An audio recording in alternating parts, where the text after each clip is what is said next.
अब दूर है।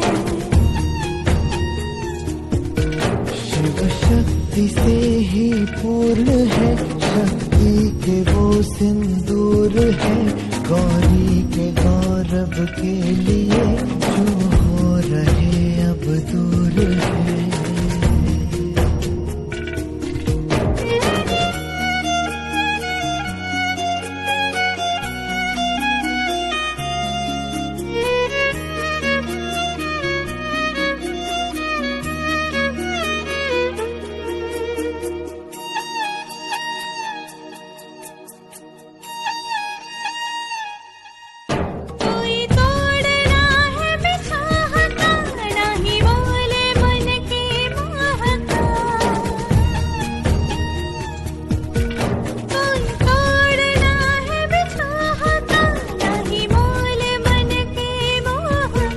शिव जाने क्या है कालिका, अस्तित्व आदि शक्ति का।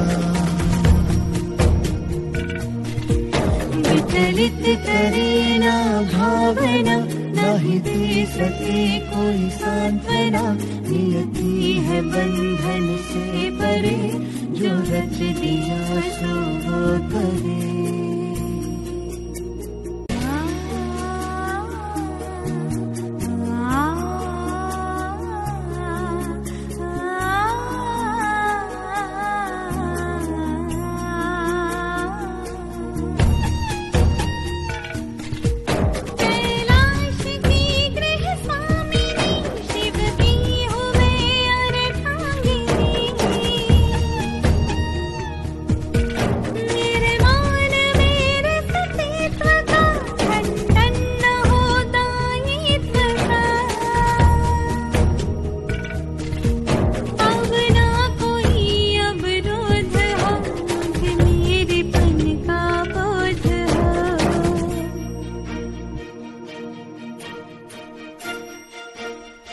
गिरिजा में ऊर्जा शिव से है, गौरी से शिव में शक्ति है, ये दो नहीं है एक है, अनुभूति समाभिव्यक्ति है। हर श्वास शिव के नाम है, यह प्रेम भी अविराम है, शिव धैर्य तो संयम शिवा, अनंत शिव दृष्टि शिवा।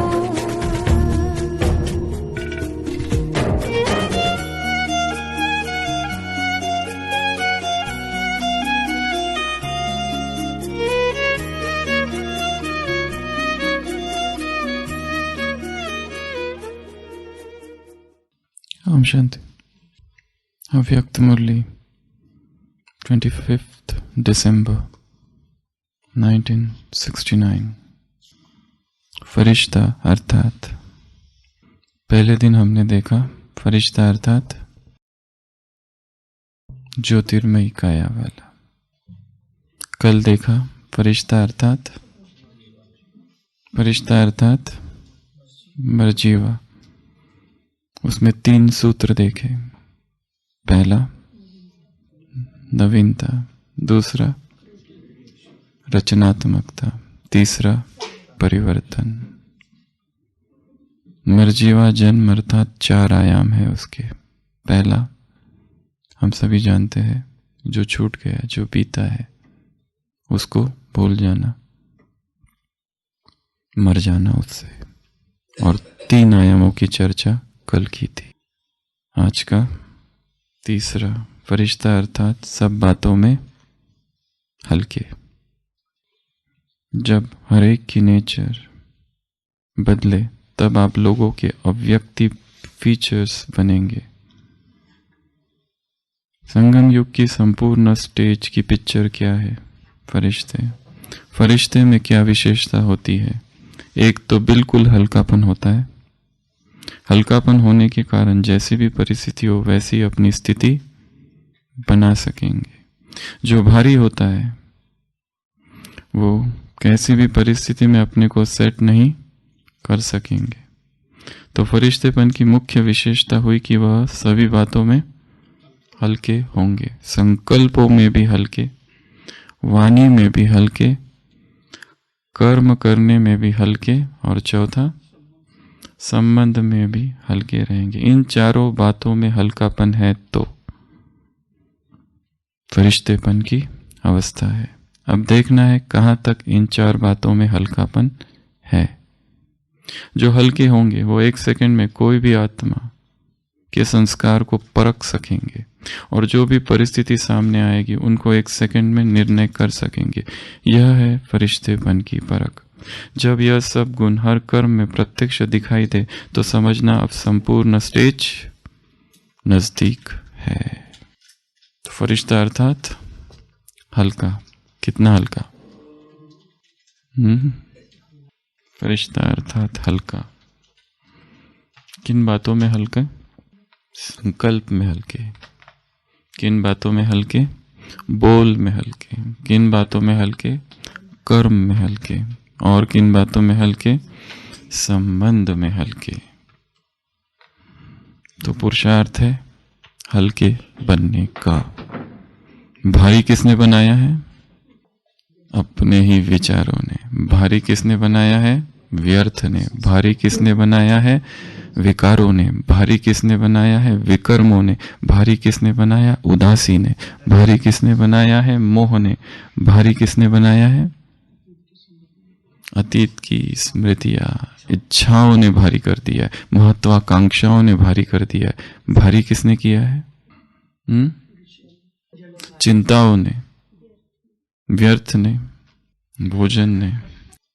गुरुकुल की शिक्षाएं पूरी हुई और सभी विद्यार्थी अब अपने घर जाने लगे।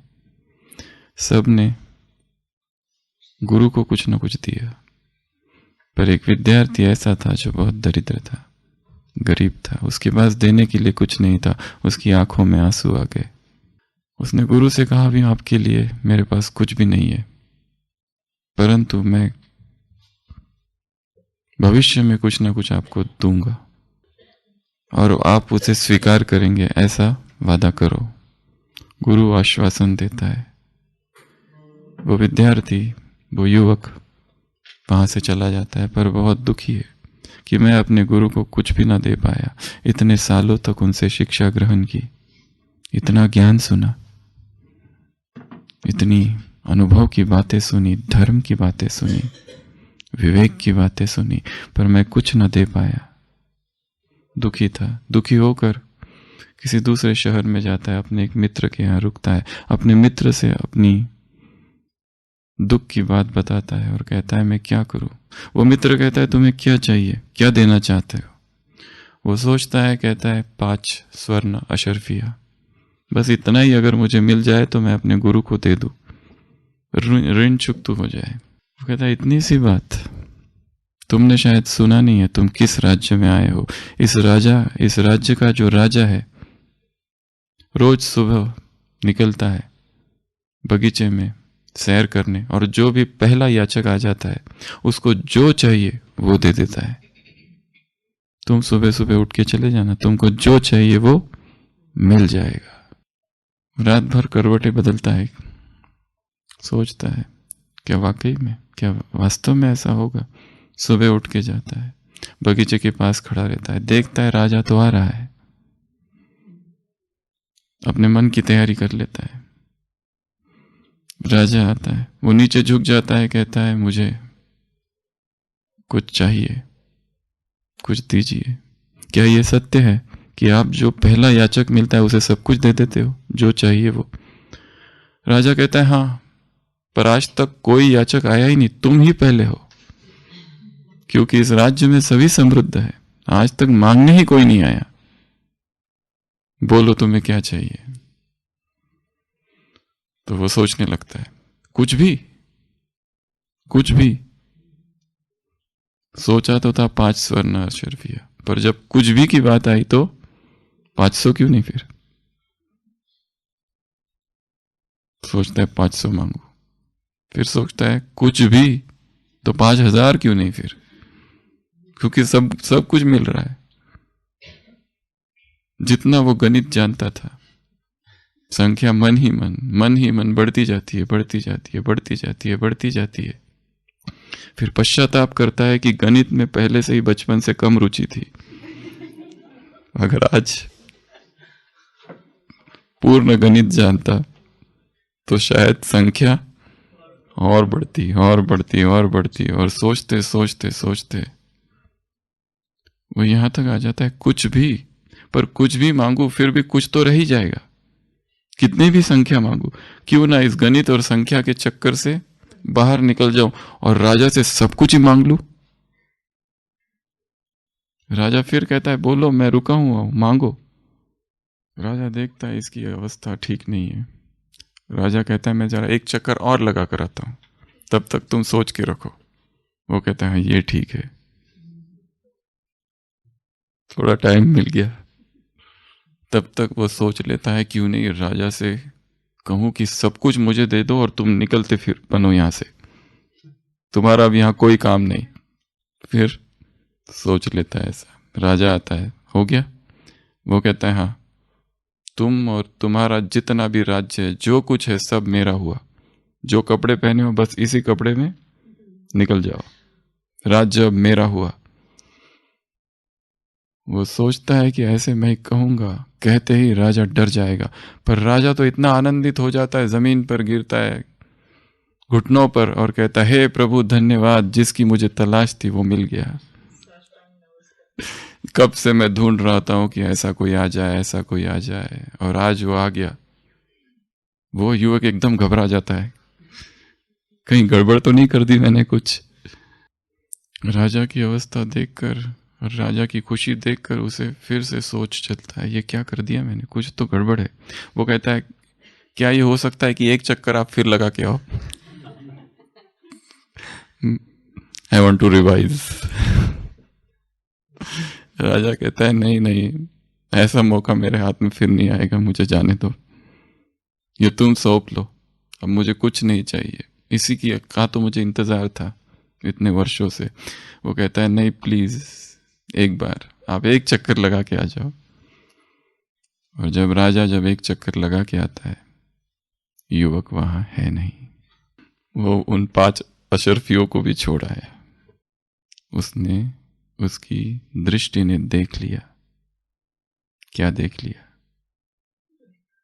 कुछ तो देख लिया, किसी छिपे हुए सत्य को देख लिया कि मैं क्या इच्छा लेकर आया था और मेरी इच्छाएं कहां तक बढ़ गई। और इस राजा की अवस्था देखो, खुशी है इसे सब कुछ छोड़ने में। और सोचते सोचते मेरी क्या हालत हो गई थी, कितना ये भारीपन मन में आ गया था, एक बोझ आ गया था, एक डर आ गया था, एक असमंजस, एक उलझन उत्पन्न हो गई थी जब तक यहां खड़ा था। इसलिए जब राजा वापस आता है तब वो युवक वहां नहीं है, वो चला गया। उसे जो सीखना था, जो पाठ पढ़ना था, उसने पढ़ लिया, और वो पाठ पूरे जीवन का पाठ था। भारी किसने कर दिया था और हल्का कैसे हो गया वो। कई दृष्टि से इस पर सोचा जा सकता है कि हम जहां अभी खड़े हैं जीवन में, हमें कौन सी चीजें भारी कर रही है और क्या हम करें कि जिससे हल्का हो जाए। बाबा कह रहे फरिश्ता अर्थात हल्कापन। फरिश्ता अर्थात जिसके संकल्प, जिसके बोल, जिसके कर्म, जिसके संबंध लाइटनेस है, हल्कापन है जिसमें। और जब भारी होते हैं, भारीपन की क्या निशानी है?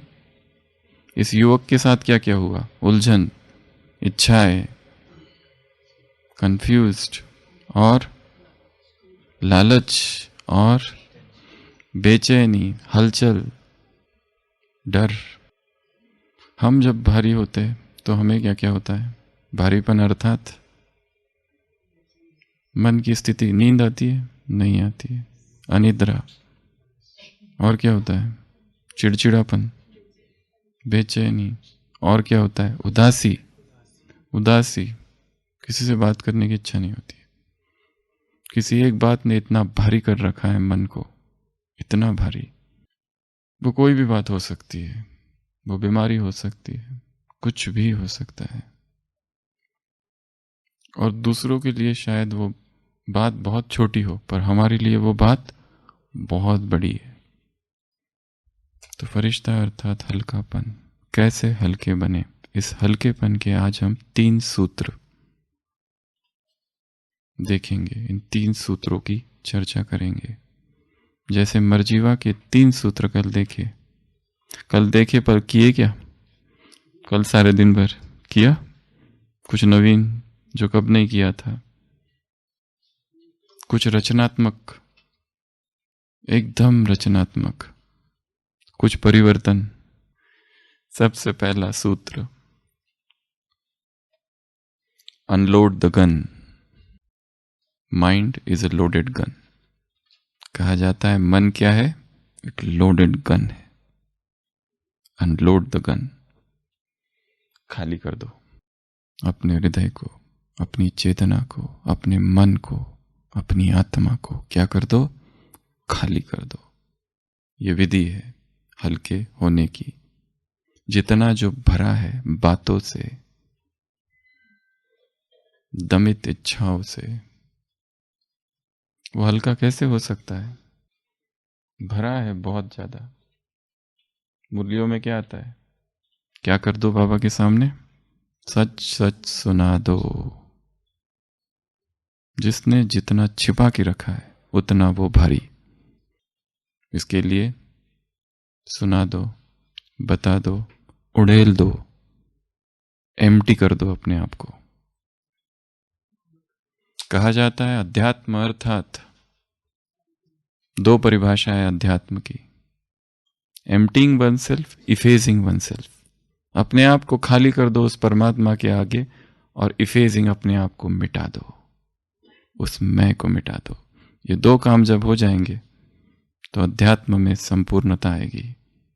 Empty, इफेज, unload the gun. पहला सूत्र, क्या करो? खाली कर दो। कैसे? कैसे? बाबा को सुना के, लिख के, और सब कुछ तेरे हवाले। और कैसे अपने आप को खाली कर दे जो इतना भरा है अंदर। नुकसान तो सोच लिया, पर वो भरा इतना ज्यादा है। हाँ, किसी को माफ करके, किसी से माफी मांग के, ये जो गन लोडेड है इसको खाली कर दो। सच्ची दिल से बाप को सुना दो। जो कुछ भी किया, वो जो आज तक किसी को नहीं सुनाया, वो उसको सुना दो। आज शाम बाबा मिलन, तो जब बाबा के सामने बैठेंगे उसे वो बात बता दो जो आज तक किसी को नहीं बताई। उसे वो बात बता दो जो कई समय से हमें भारी किए जा रही है, बोझ है एक। शायद कोई अपराध हुआ है, शायद कोई विकर्म हुआ है, शायद कोई गुप्त पाप अब चल रहा है, पहले किया था और अब भी चल रहा है। सुना के, लिख के, और कैसे खाली करेंगे अपने आप को? रो के। कैथारसिस, इसको कहते हैं साइकोलॉजी में कैथारसिस। जो दबाया हुआ है पहले उसको रो लो जितना रोना है। एक बार रोना चाहिए, पर बार बार नहीं रोते रहना एक ही चीज के लिए। एक बार अलाउड है, रो रो के सब कुछ सुना दो, बता दो जो हुआ। फिर धीरे धीरे, फिर अभी रोने की आवश्यकता नहीं। खाली एक बार हो गया, फिर तो भरने का काम है, फिर वो दूसरा काम है। पर इसको खाली अगर रख दिया तो फिर आंसुओं से भर जाएगा। इसे कुछ और चीजों से भरना पड़ेगा, वो अलग पुरुषार्थ है। तो बाबा को सुना दो, बाबा को लिख के बता दो, समर्पण कर दो। और एक है स्थूल रीति से समर्पण करना विथ पोस्चर। भगत क्या करता है? साष्टांग दंडवत। वो पोस्चर का बहुत महत्व है, वो याद रहता है। वैसे बाबा के कमरे में नहीं करना, ये अपने घरों में करना या अपने कमरों में करना। क्योंकि स्थूल जो शरीर करेगा, जैसे ऐसे जैसे किया जाता है नमस्कार, अपने आप विनम्रता का भाव आ जाता है। हम जैसे किसी को ऐसा करेंगे तो उसके प्रति दुर्भाव स्वतः समाप्त हो जाते। उसी तरह समर्पण कर देना अर्थात लेट जाओ और रो, आंसू बहाओ, बताओ उसको कि ये किया है। किसी को बता भी नहीं सकते, तुमको बता सकते हैं पर, क्योंकि वो अपने पास ही रखेगा, टॉप सीक्रेट। दुनिया में किसी पर भी भरोसा नहीं है।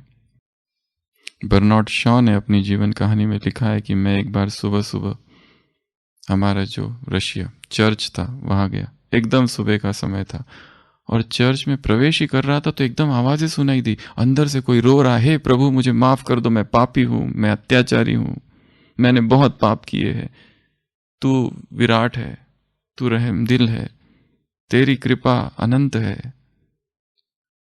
उसका दिल भर आता है कि कौन ऐसा व्यक्ति है इतनी सच्ची दिल से भगवान से प्रार्थना कर रहा है, वो भी इतनी सुबह सुबह अंधेरे में। ध्यान से सुनता है तो पता चलता है ये तो हमारा जो शहर है वहां का जो सबसे अमीर व्यक्ति है उसकी आवाज है ये। प्रार्थना पूरी हो जाती है, वो व्यक्ति पीछे टर्न करता है, ये पकड़ा जाता है सुनते हुए। वो व्यक्ति कहता है तुमने कहीं मेरी बातें सुनी तो नहीं? वो कहते सुनी तो सही। वो कहता है बस यहीं भूल जाना, ये मेरे और उसके बीच है, बाहर कुछ भी मत बोलना, क्योंकि बाहर जो मैं हूं दुनिया के सामने वही रहूंगा। ये हमारी बातें थी केवल। तो प्रार्थना, स्वीकार करना, अपने पापों को स्वीकार करना, इसको अंग्रेजी में कहते हैं कन्फेशन। क्रिश्चियनिटी में क्या करते हैं? कन्फेशन करते। एक बॉक्स होता है, वहां पर तुमने जो कुछ किया है, वो पादरी होता है, वो भी उधर जाली के उधर, ताकि उसको भी ना दिखे तुम कौन हो, और कन्फेस करते अपने सिंस, अपने पाप। इस कन्फेशन के बाद व्यक्ति जैसे एक नया जीवन की शुरुआत करता है। कॉन्ट्रिशन कहते हैं इसे, contrite spirit. O Lord I am thy contrite spirit. मैंने बहुत पाप किए, जो कुछ किया है, जैसा भी किया है, मैं बेहोशी में था, अज्ञान में था, मूर्छा में था, अब जागा हूं, क्षमा कर, कृपा कर, दया कर। उसी तरह क्या कहा? लेट जाओ और आंसू बहाओ और माफी मांगो, और उसके साथ एक प्रतिज्ञा जुड़ी हो कि इसके बाद ये नहीं होगा। जितना इस सारी क्रिया को लंबा खींचा जाए और शरीर की मुद्राओं के साथ जोड़ा जाए, उतना वो गहरा मन पर असर होगा। दो व्यक्ति शादी करते, शादी हो गई, ये सब आयोजन करने की क्या आवश्यकता है? वो किस लिए किया जाता है सारा? ये घोड़े का क्या रोल है? शादी दो लोगों की हो रही है। ये बारात का क्या रोल है? ये बैंड बाजा, ताकि वो दूल्हे को भी लगता है कि मैं भी कुछ हूं और मेरी भी अभी शादी हो रही है। इट्स द सम्मोहन, एक सामाजिक सम्मोहन क्रिएट किया जा रहा है। किस लिए? ताकि उन दोनों के मन में ये बिठाया जाए बहुत गहराई से, वो भूले ना कि ये तुम दोनों अब एक दूसरे के पति पत्नी हो। अब इधर उधर बुद्धि नहीं जानी चाहिए तुम्हारी, बस तुम एक दूसरे को हो, दैट्स इट। तो पर ये इतना सारा आयोजन किस लिए? ये करना है पूरा, कितना महीनों से तैयारियां चालू हो जाती है, शादी की तैयारियां। फैट मैरिजेस, तो वो सब किस लिए? सम्मोहन। और हमारी प्रार्थना, बाबा के कमरे में गए, चिट्ठी निकाली, डायरी खोली, बाबा ये गलती हुई, वो गलती हुई, डाल दी। निकलने के बाद भी पता नहीं क्या लिखा। इतना हमने कोई सम्मोहन ही नहीं क्रिएट किया, तो कैसे बुद्धि पर, अवचेतन मन पर, सबकॉन्शियस माइंड पर वो गहरा उतरेगा? दीक्षा दी जाती है, कितनी बड़ी प्रोसेस की जाती है। समर्पण समारोह होता है, अब उसके समारोह की वैसे कोई आवश्यकता नहीं। एक आत्मा है जो समर्पित हो रही है भगवान के यज्ञ में, काम पूरा हुआ, फिनिश। पर वो सब किस लिए आवश्यक है?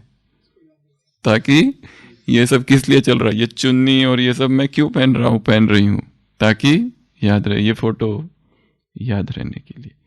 तो उसी तरह ये जो कन्फेशन है, ये जो प्रायश्चित है, ये जो पश्चाताप है, ये भी क्या हो, एक यादगार, याद रहे, ताकि वो भूल, वो गलती फिर ना हो। और जब ये हो जाए अनलोडिंग, तब हल्कापन आएगा।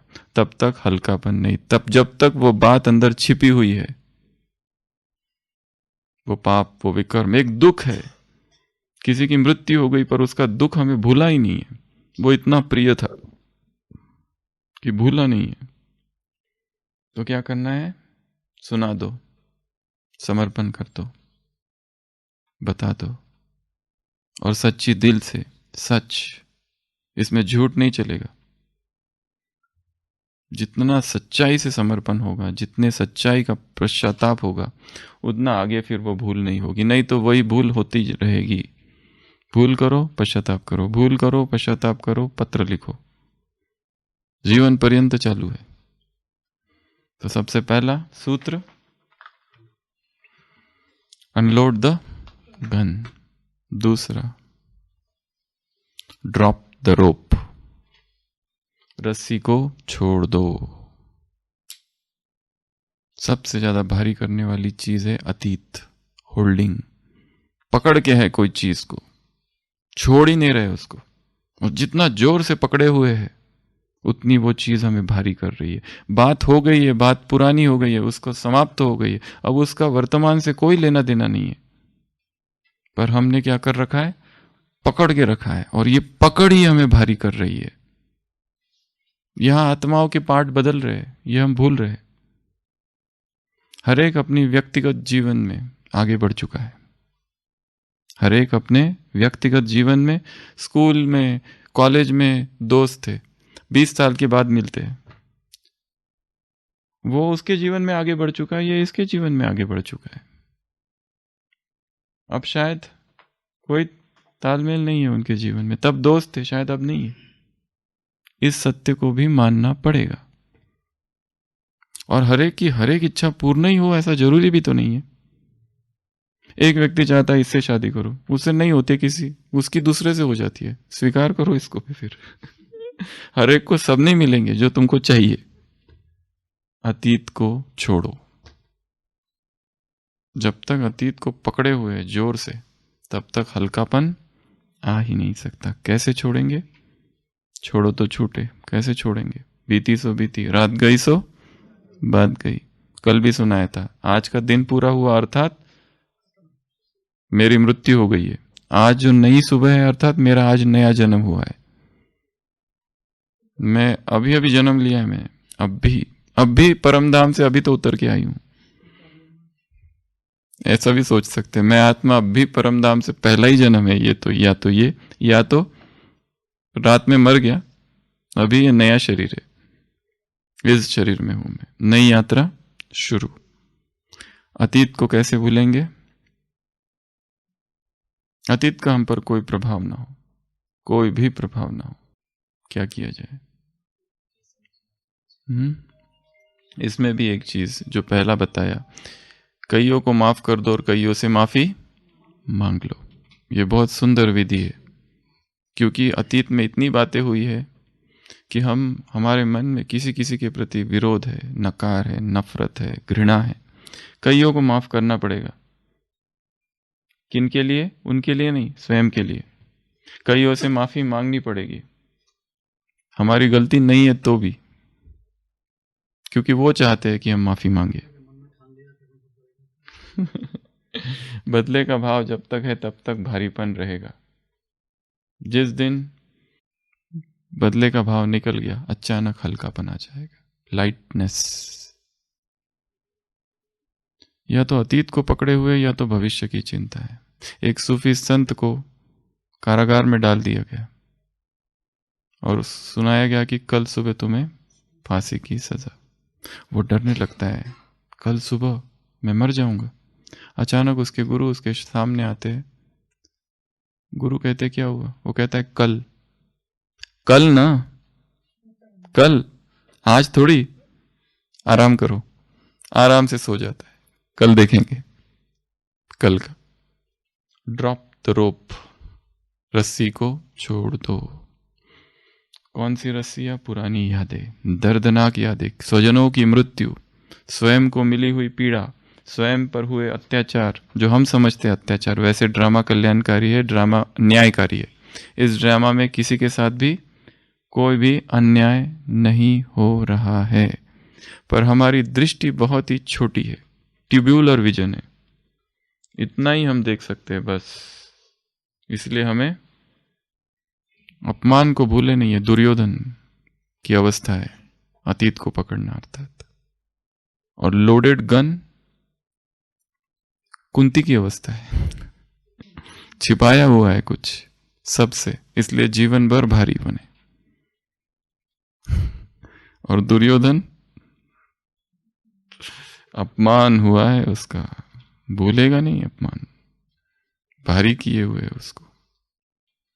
अतीत में जो कुछ हुआ सबसे पहले उसको स्वीकार करो। अतीत में जो कुछ हुआ उससे कुछ न कुछ सीखो। अतीत में जो कुछ हुआ वो अब नहीं है, इसलिए वो मुझे अब डरा नहीं सकता, धमका नहीं सकता, रुला नहीं सकता। वो हो गया है, वो वर्तमान में नहीं है, वो चला गया है, वो खत्म हो गया है, वो वापस नहीं आएगा अभी कभी। दफन कर दो उसको, दफना दो उसको। तीसरा सूत्र हल्केपन का, एंजॉय द शो। ये सब क्या हो रहा है? खेल चल रहा है। ये खेल है, ड्रामा है, नाटक है, प्ले है, गेम है, कार्टून शो है, मिकी माउस का खेल चल रहा है। एंजॉय करो इसको, जो कुछ हो रहा है। नॉन सीरियस एटीट्यूड, इसको कहते हैं नॉन सीरियस एटीट्यूड। जो लोग बहुत सीरियस होते, ज्यादा सोचते, एक एक चीज की खाल, बाल की खाल निकालते हैं, एक एक चीज एक्सट्रीमली सीरियस जो होते हैं, छोटी छोटी चीजों के बारे में नॉन सीरियस हो जाना। सबको क्या समझना, ये खेल चल रहा है, खेल चल रहा है, नाटक चल रहा है, गेम हो रहा है, टेंशन नहीं लेना है कोई चीज का। हल्का रहना, ये एक बहुत सुंदर कला है, क्योंकि एक ही दिनचर्या हम देखो, एक दिन की बातें देखो, एक दिन में कितनी बातें होती रहती है, 10 से 100 बातें होती है। कोई कुछ करता है, कोई कुछ करता है। अगर हम हर एक बात को पकड़ के रखे, हर एक बात के बारे में सोचते रहे, तो कितना भयंकर भारीपन हो जाएगा। योगी अर्थात हल्का, चीजें हो रही है, चीजें जा रही है, पकड़ना नहीं है किसी को भी। होल्डिंग नेचर और हाइडिंग नेचर हमारे दुख का कारण है। होल्डिंग नेचर अर्थात होल्ड करना, पकड़ के रखना। मैं भूलूंगा नहीं, तुमने मुझे ऐसा कहा था। कब कहा था? 20 साल पहले। क्या कहा था? तुम बुद्धू हो, तुमको कुछ समझता नहीं, ऐसा कहा था। उसके बाद पता नहीं कितनी बार उसने हमारी तारीफ कर दी, पर वो जो बुद्धू कहा था वो हम भूलेंगे नहीं। उसके बाद पता नहीं कितनी बार हमारा स्वागत किया, सत्कार किया, अपने घर पे बुलाया, मंच पर बिठाया, पर वो जो 20 साल पहले जो तुमने कहा था गेट आउट, वो हम भूलेंगे नहीं। वो जो तुमने धक्का दिया था वो हम भूलेंगे नहीं, चाहे बाद में हाथ पकड़ पकड़ के चलाया। होल्डिंग नेचर और हाइडिंग नेचर, ये दोनों दुख के कारण है। होल्ड करके रखा है, पकड़ के रखा है और छिपा के रखा है। तो क्या समझना है, ये सारे को खेल चल रहा है यहाँ पर, और खेल में वैरायटी चाहिए। अब रावण का क्या दोष, उसे पार्ट ही वैसा दिया गया है, वो क्या कर सकता है, उसका क्या दोष। और ये भी तो कहा है बाबा ने, ये ड्रामा कल्याणकारी है। तुम बीमार भी पड़ जाओ उसमें भी कल्याण है, तुम्हारा नहीं तो कम से कम किसी और का तो कल्याण है ही। बीमार की छोड़ो, तुम मर भी जाओ उसमें भी कल्याण है। एक व्यक्ति को आदत थी हर बात में ये कहता था, ये तो कुछ भी नहीं, इससे भी बुरा हो सकता था, ये तो कुछ नहीं, इससे भी बुरा हो सकता था। हर बात में ये कुछ भी नहीं है, इससे भी बुरा हो सकता है। एक व्यक्ति, उसका मित्र आके कहते हैं, मैंने स्वप्न देखा, स्वप्न में देखा कि मैं मर गया, अब बताओ इससे भी बुरा क्या हो सकता है। वो कहते तुम वास्तव में मर जाओ, ये उससे भी बुरा है। ये कुछ भी नहीं है जो हो रहा है, इससे भी वर्स्ट हो सकता है। जो हो रहा है बहुत अच्छा हो रहा है। ये ड्रामा जो है ना बहुत अच्छा है। निर्भय भाई साहब ने एक क्लास में कहा था कि बाबा के पास बहुत सारी स्क्रिप्ट आई ड्रामा की, डायरेक्टर है ना, तो ये वाली जो स्क्रिप्ट है ना ये उसने पसंद की, ये ठीक लग रही है उसको। इसकी जो दूसरी थी ना उसमें तो बहुत खतरनाक खतरनाक था। इसमें अभी तुम्हारे साथ जो हो रहा है ना ठीक हो रहा है, अगर वो दूसरी स्क्रिप्ट ले होती तो उसमें तो तुम्हारे साथ बहुत ज्यादा रोना ही रोने का पार्ट था तुम्हारा। इसमें फिर भी ठीक है, बीच बीच में रोते हो, इंटरमिटेंट क्राइंग है, इंटरमिटेंट दुख, एकदम दुख नहीं आता है, थोड़ा सा आता है फिर चला जाता है, फिर आता है फिर जाता है, आना जाना दुख का लगा रहता है इस ड्रामा में। ये ड्रामा अच्छा है, ये भगवान ने चूज किया हुआ स्क्रिप्ट है ये। बाकी कितने सारे थे उसमें विलन ज्यादा थे उसमें तो पता नहीं क्या क्या था। इसलिए ये ठीक चल रहा है, जो कुछ चल रहा है ठीक चल रहा है। संडे की मुरली जो हो रहा है अच्छा हो रहा है, जो होगा अच्छे से अच्छा, क्योंकि कराने वाला अच्छे से अच्छा है। इसलिए टेंशन नहीं लेना है इधर। नॉन सीरियस एटीट्यूड, चीजों को पकड़ के रखना है। इसने मुझे ये कर दिया, उसने मुझे वो कर दिया, इसने मेरा अपमान कर दिया, या मेरे साथ अच्छे से बात नहीं करता, अच्छे से बिहेव नहीं करता है, ये मुझे सम्मान नहीं देते, ये मुझे मेरी बात नहीं मानते, मेरी बात नहीं सुनते, मुझे चांस नहीं देते, अवसर नहीं देते, मेरे साथ ऐसा ही करते हमेशा। सब ये ऐसा ही करते, बचपन से इनकी छोड़ो, माँ बाप भी ऐसा ही करते थे। जो भाई था ना मेरा उसको ज्यादा, उसके तरफ ज्यादा ध्यान देते थे, मेरे तरफ हमेशा कम ध्यान। मुझे जो किताबें भी मिलती थी ना, वो बड़े भाई की जो किताबें थी ना अंडरलाइन की हुई, नई कभी नहीं मिली, वही सारी किताबें। कपड़े भी पुराने मिलते थे, जूते भी पुराने। मेरे साथ बचपन से ही ऐसा हो रहा है, कॉलेज में भी गया तो भी ऐसा ही हुआ। क्या क्या क्या मनाते थे तो हमेशा ही, मैं हरदम ही आ रहा तो पकड़ के रखा है। पर क्या करना है, ये सब चीजों को एंजॉय करना है। ये जो भी हो रहा है एंजॉय करना है। खेल है, हम कौन है, ऑडियंस है। एक्टर भी हम हैं, ऑडियंस, पर हम ऑडियंस होना भूल जाते, एक्टर ही रह जाते। हमारे दोनों रोल है इस समय। तो सबसे पहला तो ये संसार एक ग्राउंड है जिसमें क्या हो रहा है, खेल चल रहा है, और हम क्या है, इस खेल को देख रहे हैं। तो खेल में कोई जीतता है कोई हारता है, होगा एक। दूसरा, ये एक नाटक है, एक स्टेज है, स्टेज पर नाटक चल रहा है, हम दर्शक है। तो नाटक कितना भी डरावना हो, पर नाटक कोई छोड़ के जाता है क्या, नहीं, ऐसी आग करके उसमें से देखते हैं, फिर देखेंगे जरूर, फिर ऐसा करेंगे, नहीं नीचे छुप जाएंगे बच्चे, पर फिर भी ऊपर से थोड़ा सा फिर से देखेंगे। छोड़ के कोई नहीं जाता है, देखते जरूर है। और एक बार देख लिया, अगली बार दूसरी बार डरते हैं, फिर नहीं डरते, तीसरी बार, चौथी बार, पांचवी बार, जितनी बार ज्यादा देखोगे डर समाप्त। इसलिए स्टेज है, पहला ग्राउंड बताया, ग्राउंड में क्या चल रहा है, खेल चल रहा है। दूसरा स्टेज, स्टेज पर क्या हो रहा है, नाटक हो रहा है। तीसरा स्क्रीन, टीवी स्क्रीन है, कार्टून शो चल रहा है।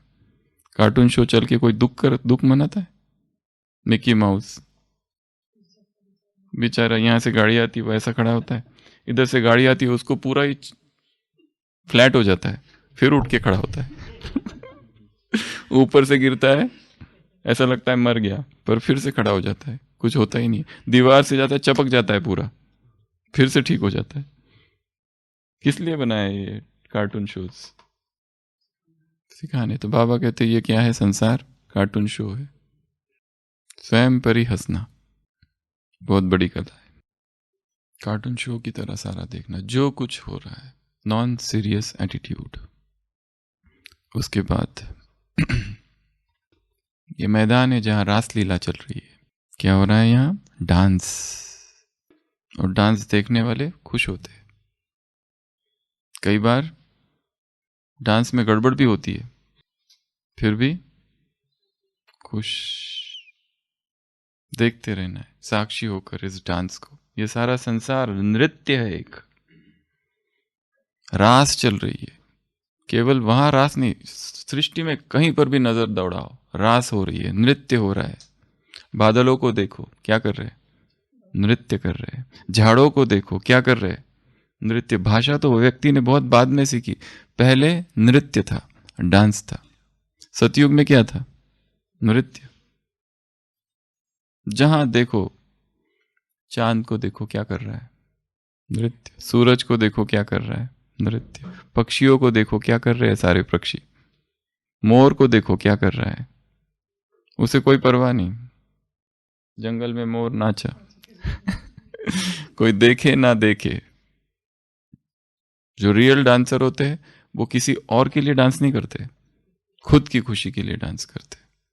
तो सारा संसार में नृत्य ही नृत्य हो रहा है, हर जगह पर नृत्य है, कोई भी नृत्य। तो इस संसार को, और भगवान स्वयं कौन है? Nataraj, the dance master. वो सबको नचा रहा है।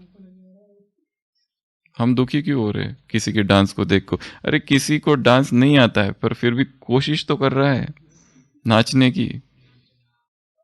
तो एंजॉय करना इस नृत्य को। ये एक कॉमेडी शो चल रहा है। क्या हो रहा है यहाँ पर? कॉमेडी हो रही है, कॉमेडी ऑफ एरर्स।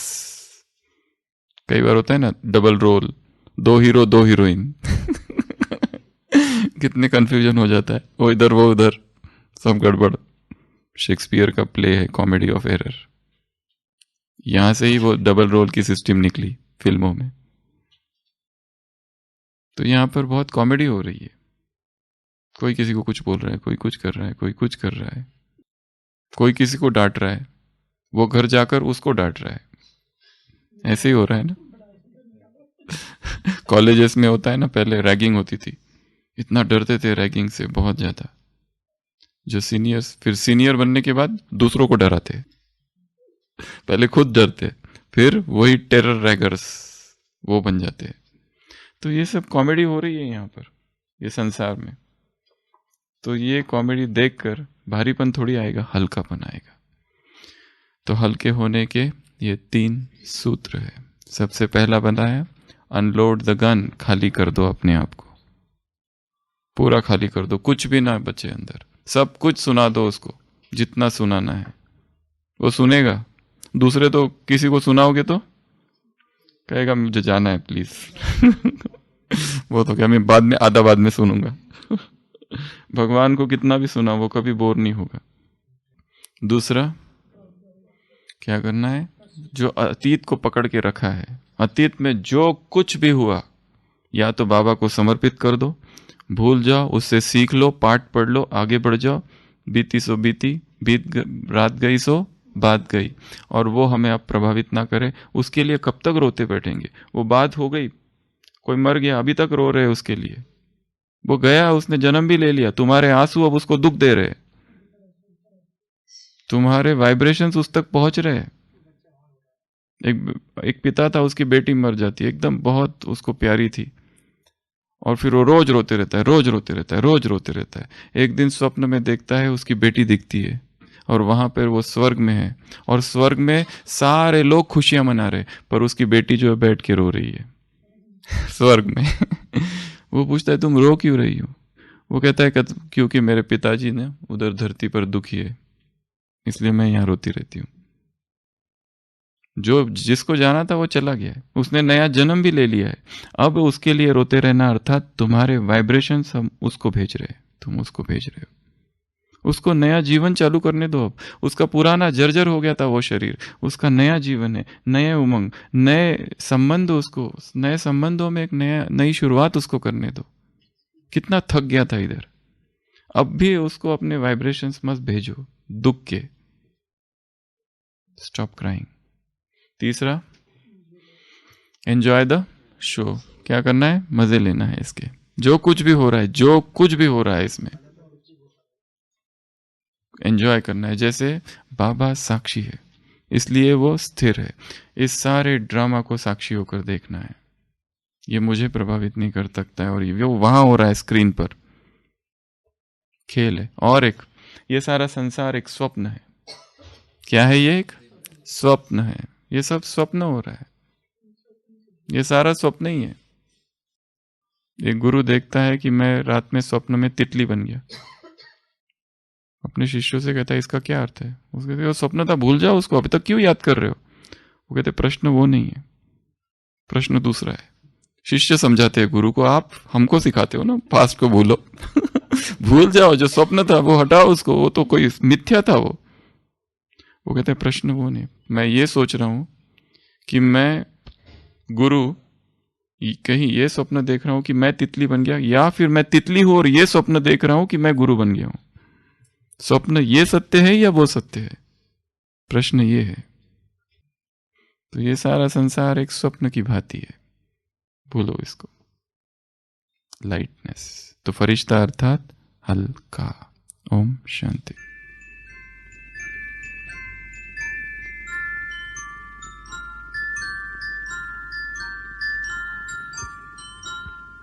मैं जिंदगी का साथ निभाता चला गया,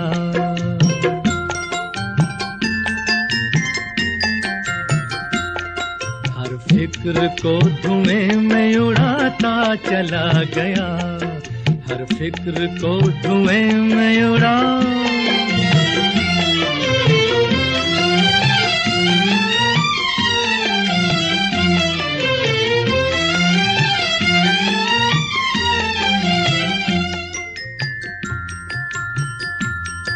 बर्बादियों का सोग मनाना फजूल था,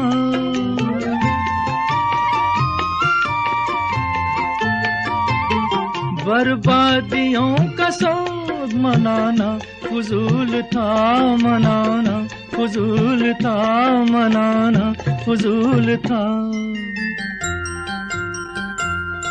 बर्बादियों का जश्न मनाता चला गया, बर्बादियों का जश्न मनाता चला गया, हर फिक्र को धुएं में उड़ा।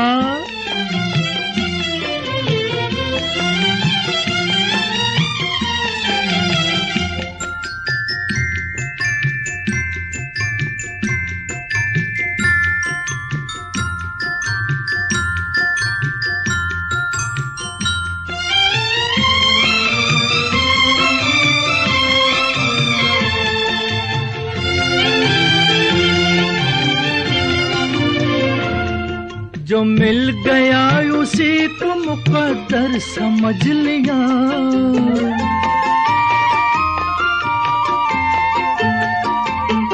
जो मिल गया उसी को मुकद्दर समझ लिया, मुकद्दर समझ लिया, मुकद्दर समझ लिया।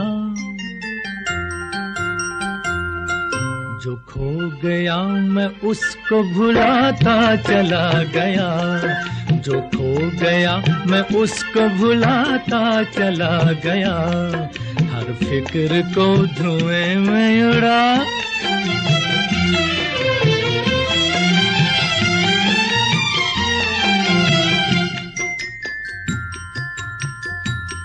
गम और खुशी में फर्क न महसूस हो जहां,